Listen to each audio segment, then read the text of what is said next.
ఆ గానం ఉప్పొంగిన రాగజలది, రవళించిన వేవేల పాటల స్వరనిధి, స్వరాలతో సయ్యాటలాడిన సంగీత రాజ్ఞి. ఆమె కంఠంలో పలకని స్వరం లేదు, ఒక్క అపస్వరం తప్ప. స్వరాలన్నీ జరిలా ప్రవహించి, పండు వెన్నెల్లో స్నానించి, రాగ సుగంధ పరిమళాలతో స్మరించి, రసహృదయాలను ఆనందడోలికల్లో ఓలలాడించిన పాటల సామ్రాజ్య నాయకి, గంధర్వ గాయకి. ఆ సురాగ సరాగ మాలిక పేరే ఎస్ జానకి. సుమారు 65 ఏళ్లుగా పాటకి ప్రాణం పోసిన మహాగాయనీమణి జానకి సినీ ప్రస్థానం ఇప్పుడు చూద్దాం.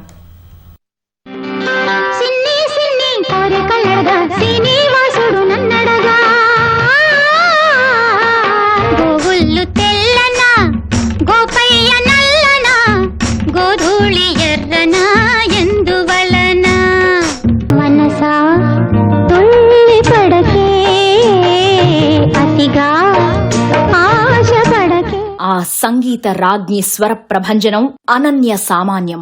ఆమె గొంతు విప్పితే ప్రకృతి కూడా తన్మయత్వంలో మునిగిపోతుంది. అమ్మ ఒడిలో తలవాల్చిన పసిపాపల్లే హాయిగా నిద్రలోకి జారిపోతుంది.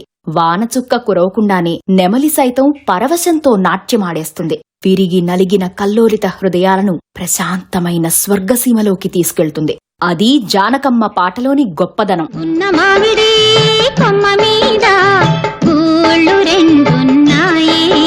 ఒక గూటిలో నా రామచిలకుంది, ఒక గూటిలో నా కోయిలుంది.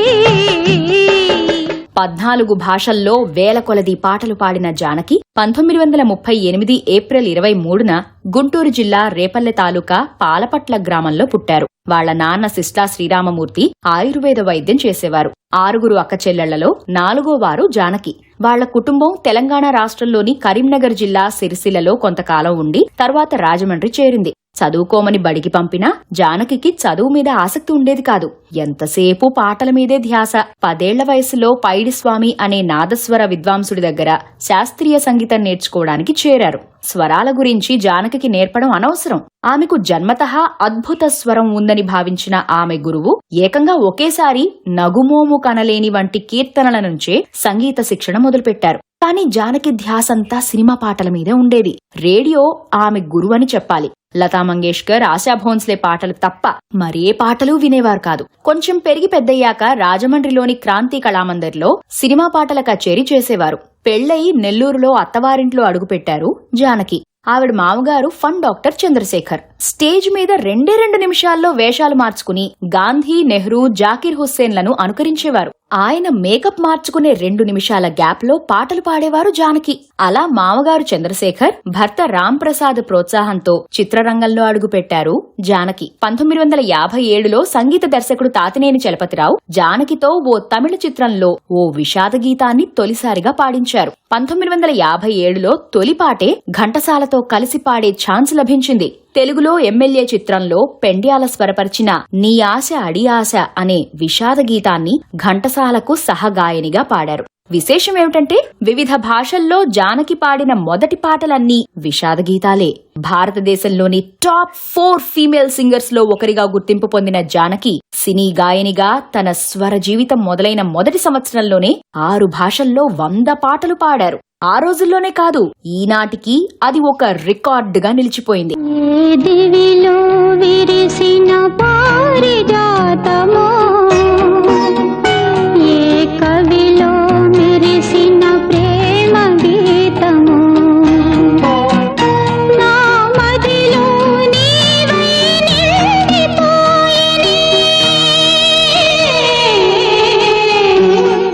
శాస్త్రీయ సంగీతంలో తనకు థియరీ తెలియదంటూ వినమ్రంగా చెప్పే జానకి తన స్వర జైత్ర యాత్రలో సాధించిన విజయాలు అన్యులకు అసాధ్యం.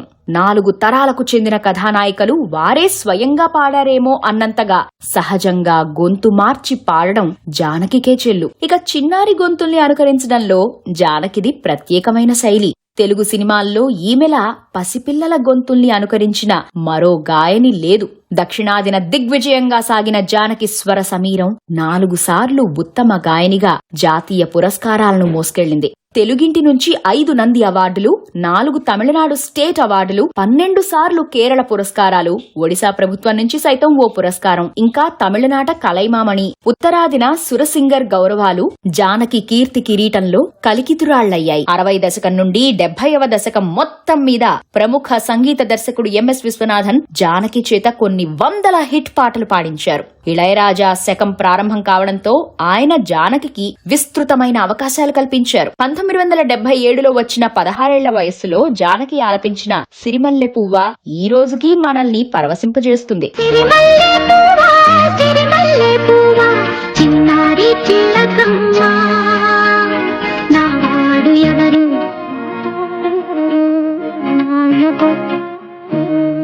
Saluru Rajeswara Rao, Penjala Nageswara Rao, KV Mahadevan, MS Viswanathan, master Venu, Susarla Dakshinamurthy, Kodandapani, Satyam, Chalapathi Rao, Ramesh Naidu వంటి దిగ్గజ సంగీత దర్శకుల నిర్దేశకత్వంలో అజరామరమైన పాటలు పాడే అవకాశం జానకి దక్కింది. తెలుగు సినిమాలలో జానకి పాడిన అద్భుత గీతాలకు ఆమెకు 10 నంది బహుమతులు లభించాయి. దుర్యోధన దుశ్శాసన దుర్వినీత లోకంలో రక్తాశ్రులు చిందిస్తూ రాస్తున్న శోకంతో మరో మహాభారతం, ఆరవ వేదం, మానభంగ పర్వంలో మాతృహృదయ నిర్వేదం.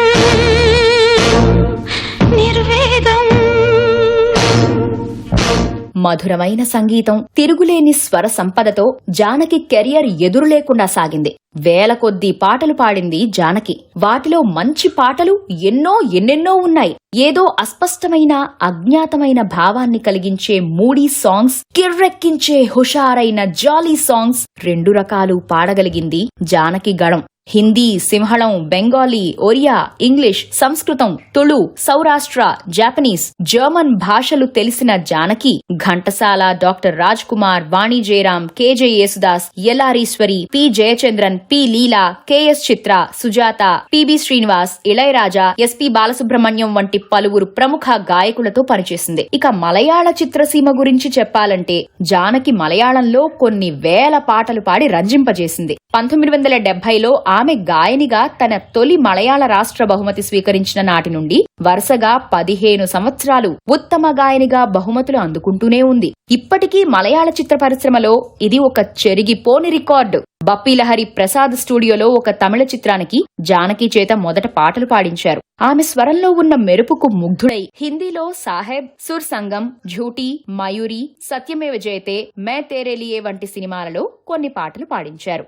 ఒరియా భాషలో జానకి 70కి పైగా పాటలు పాడింది. ఒడిషా స్టేట్ అవార్డు కూడా అందుకుంది. ఫ్రెంచ్, సింహళీస్, జాపనీస్ భాషల్లో కూడా జానకి పాటలు పాడటం విశేషం. ఇలా మొత్తం 17 భాషల్లో ఆమె సుమారు 70,000కు పైగా పాటలు పాడి ఉంటారని ఓ అంచనా. జానకి 2 సినిమాలకు డబ్బింగ్ కూడా చెప్పింది. 1987లో ఉషా కిరణ్ మూవీస్ వారు నిర్మించిన చందమామ రావే, 1990లో నిర్మించిన జడ్జిమెంట్ చిత్రాలకు డబ్బింగ్ చెప్పింది. అలాగే ఉషా కిరణ్ మూవీస్ సంస్థ 1989లో నిర్మించిన మరొక సినిమా మౌన పోరాటానికి సంగీత దర్శకత్వం కూడా నిర్వహించింది. తర్వాత కూడా ఆమెకు సంగీత దర్శకత్వం నేర్పే అవకాశాలు చాలా వచ్చినా పాటలు పాడేందుకే ఆమె ఎక్కువగా మొగ్గు చూపింది. 2016 చివర్లో విడుదలైన పత్ కల్పనకళ్ అనే ఒక మలయాళ చిత్రానికి మిథునీశ్వర్ సంగీత దర్శకత్వంలో ఆరేరారో ఆరేరారో, అమ్మప్పూవిణుం, ఆంపల్ పూవిణుం అనే జోలపాట పాడారు. ఈ పాటను అక్టోబర్ 4, 2016న అబుదాబిలో విడుదల చేశారు.